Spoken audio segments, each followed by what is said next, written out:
10 минуттың ішінде өте ерекше тіске басар жасадым. Анамнан алыстамай видеомды соңына дейін көріңіздер.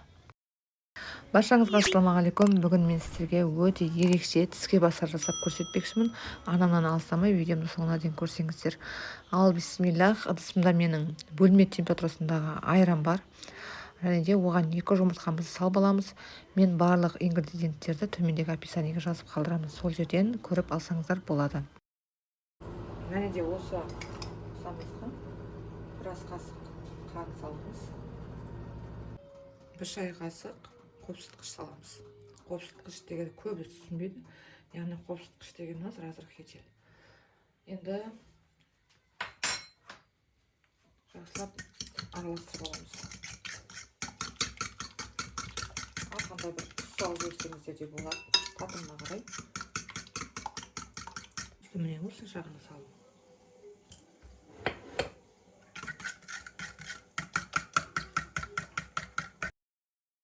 Мына жерде менде сыр. Енді сырды үйлеріңізде болмаған жағдайда қоспасаңыздар да болады. Болған жағдайда енді ерекше дәмді болсын деп қосып жіберсеңіздер де болады. Осылай күшіміздің ең ұсақ көзінен өткізіп аламыз. Көрсеткенімдей, міне күшіміздің ең ұсақ көзінен өткізіп алдық.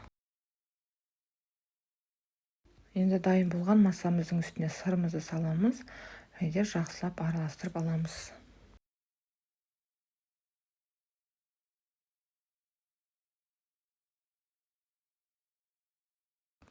Енді електен өткізілген ұнымызды салып аламыз.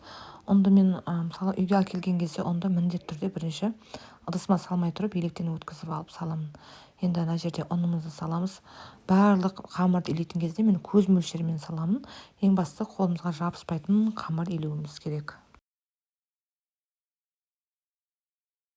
Ал бисмиллах, қамырымызды илеп бастадық. Сіздердің осы салған ұнымыз жеткіліксіз болса, тағы да үстіне ұн салып үйлесеңіздер болады. Ең бастысы қамырымыз өте жұмсақ болғандай, қолымызға жабыспайтындай қамыр болуы керек. Міне осылай қамыр илеп аламыз. Если сіздердің қамырларыңыз қолыңызға жабысатындай болса, міндетті түрде ұн салып, осылай жұмсақ қамыр илеп аласыздар.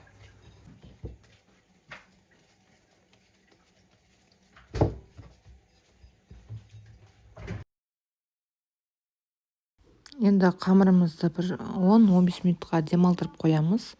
Содан соң барып жайып бастаймыз. Себебі қамырымыз демалмаса, жайған кезде жаңағыдай қамырымыз тырысып, жайылуы өте қиын болады. Енді қамырымызды жайып бастаймыз.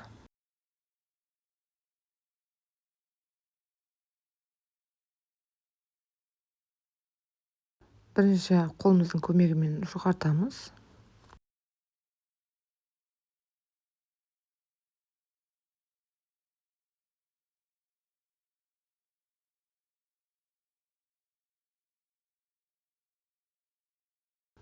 Қамырымыз дайын, жұқартып алдық. Көріп тұрғандарыңыздай жұқалығы осындай 5 миллиметрдей болуы керек.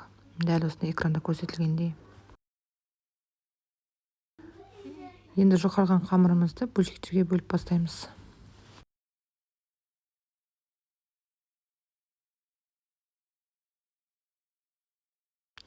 Енді қамырларымызды картошка фриға ұқсатып осылай кесіп аламыз.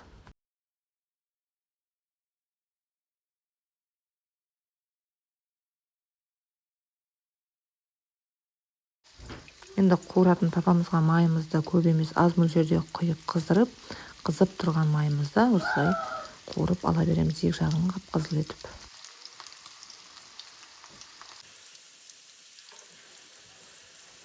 Достар, және де менің арнама тіркеліп, лайк басып, комментарий қалдырып кетсеңіздер, сіздердің қолдауларыңыз мен үшін өте маңызды. Сондықтан арнама тіркеліп, лайк басып, өз жақындарыңызбен бөліссеңіздер. Азғантай ғана ұннан қаншама дәмді тіске басар шықты. Міндетті түрде жасап көруге кеңес беремін.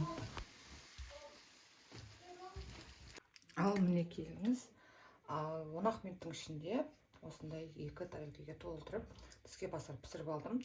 Құрамы өте қарапайым, төмендегі описаниеге жазып қалдырамын. Және де менің парақшама тіркеліп, лайк басып, арнамды осында қолдап жіберсеңіздер. Міне қазір бұл тәтті болмайды, енді дәні бесік шайға, қаймаққа батырып жеуге немесе тәттіге, вареньеге батырып жесеңіздер де болады. Арасы осындай әдемі бір пышный болып шықты. Күшті қыздар.